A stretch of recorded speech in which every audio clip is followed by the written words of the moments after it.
கற்பூரம் மாதிரி இருந்து பார்ப்போம். ஒரு பக்திமான் ஒருத்தன் கோவிலுக்கு போறான்.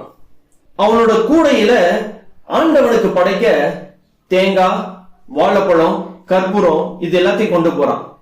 தேங்காய் மத்த ரெண்டுத்தையும் பார்த்து உங்களை விட நான் தான் வலிமையானவன், வலுவானவன் அப்படின்னு ஒரு இருமாப்போட சொல்லிச்சான்.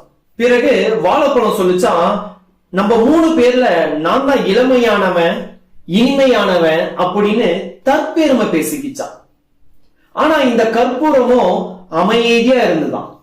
இந்த பக்திமானும் கோயில போய் சேர்ந்துட்டான். அந்த இடத்துல தேங்காய் உடைக்கப்பட்டது, வாழைப்பழம் தோல் உரிக்கப்பட்டது, கற்பூரமோ உள்ளே கொண்டு சென்று ஆண்டவனுக்கு ஆராதனை செய்வதற்காக வைக்கிறாங்க. தேங்காய் போல நம்ம இருமார்போடு இருந்தோம்னா என்றாவது ஒரு நாள் உடைக்கப்படுவோம்.